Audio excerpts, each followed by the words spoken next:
Congressional leaders appear to be on the verge of a two-year budget deal tonight. Sort of. Senators McConnell and Schumer agreeing to put together a deal that boosts discretionary spending by nearly $300 billion. Speaker Ryan supports the deal. He says America will be safer and stronger because of this agreement, and I'm urging the whole House to support it. But a noticeable holdout is House Democrat leader Nancy Pelosi, who did something remarkable today. She spoke on the House floor for a record 8 hours, decrying the budget deal without DACA, while Chuck Schumer lauded the same bill over on the Senate side.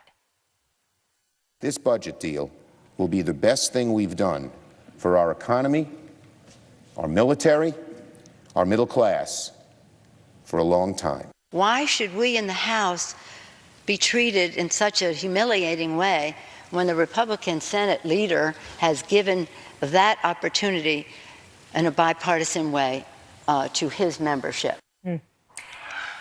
Fox News correspondent Peter Doocy live on Capitol Hill with the latest. That was quite an afternoon, Peter. It was, Martha, and because Pelosi is the top Democrat in the House, she's been in the loop all along about this shutdown avoiding spending deal that her Senate counterpart Chuck Schumer has been working on with Mitch McConnell. But Pelosi soured on the deal today because it does not address ways to protect DACA recipients, and it also does not come with a promise from Speaker Ryan that whenever immigration comes to the House floor, there can be an open amendment process. So she started complaining about that just after 10 a.m. and finished after 6 p.m. Just got word that the House historian confirms you have now set the record for the longest continuous speech in the House since at least 1909. I wonder what that was.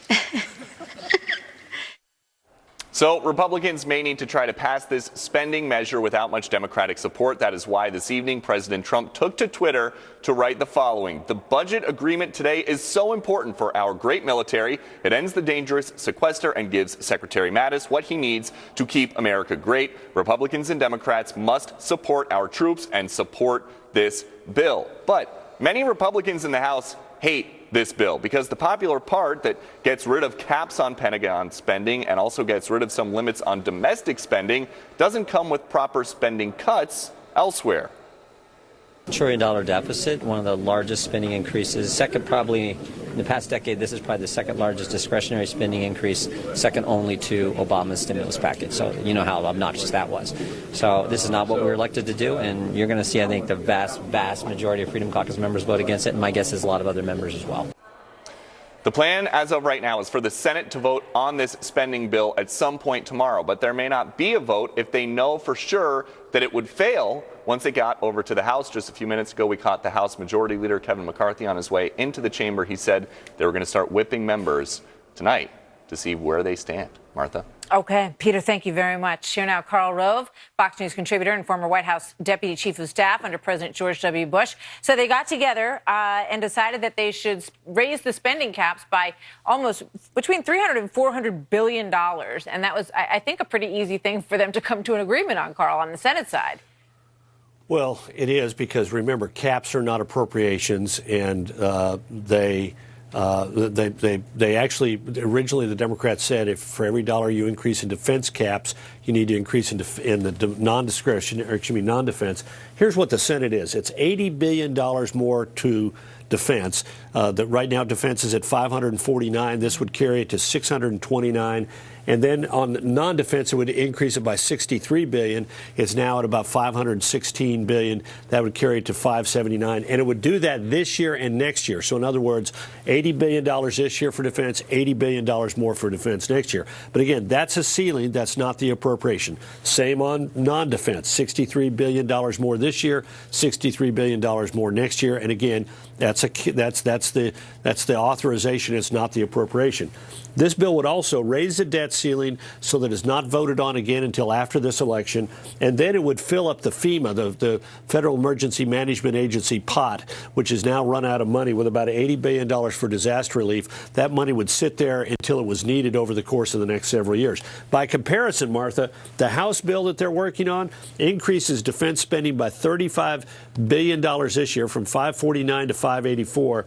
but does not increase non-defense spending, doesn't do anything about the debt ceiling, and doesn't do anything about filling FEMA. But, so there are big differences between the two chambers. I think Jim Jordan speaks probably for many Republicans out there. I think a lot of people thought when they sent all these Republicans to Washington, including a president, that there might be some discussion when you raise these caps about places where you could cut spending. Because I think everybody knows that there are indeed places where you could cut spending.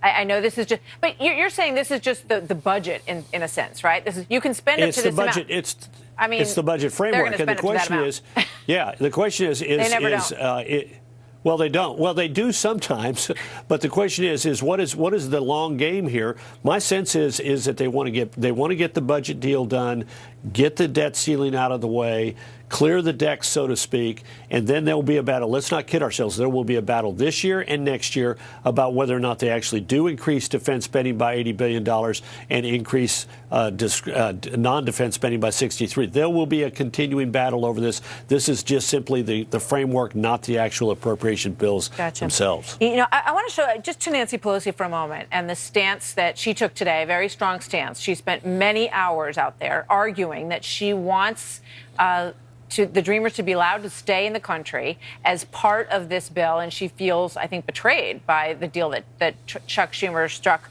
on the Senate side. But remember, when this happened, when she was basically overrun by Dreamer protesters when she was speaking in San Francisco not that long ago. You've asked some question. You've asked some question. You've asked some question. Okay. Thank you. Thank you for this. No, I want to. No, you've asked questions. You've asked questions. You have spoken. I don't think she forgot that moment, Carl. In fact, the president reminded her of it just the other day, and that may have been some of the motivation for what we saw today. Well, also the motivation might be in part that she has a caucus that is demanding action on DACA and feels betrayed by the idea of separating these two. They've got their own problem with shutdown-itis. They thought that in the House that shutting down the government by demanding that no spending bill be passed without a DACA fix in it was good politics and good policy, and it was neither.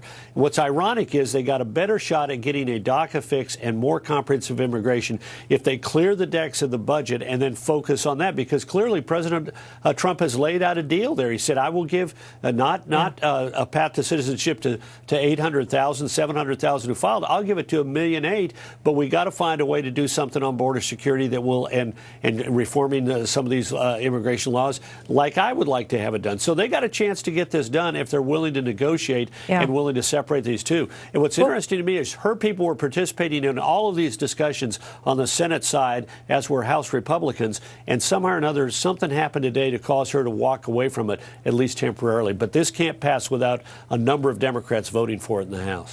Before I let you go quickly, what did you think about the president saying, you know, I'd love a shutdown. I want border security. I want to protect the country from MS-13 and other groups, and I'd be happy to shut the government down over that. Look, a couple of weeks ago, he learned a very valuable lesson. When Chuck Schumer threatened to shut down the government, crying Chuck Schumer, as the president called him, the Schumer shutdown, the Democrats suffered. The president rose in the polls. The American people said, we don't want the government shut down.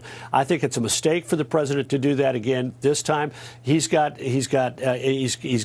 a good move right now, but he keeps getting in front of himself, and calling for a shutdown that he criticized 2 weeks ago is not going to advance his cause. Karl Rove, always good to see you, sir. Thank you, Karl. Thank you. Appreciate So coming up next, remember when the GOP was ridiculed for having such a crowded presidential field? There were 17 of them. Remember those days way back then? So now, is it the Democrats' turn? The ever-growing list of surprising hopefuls that could be trying to jump in for 2020 next.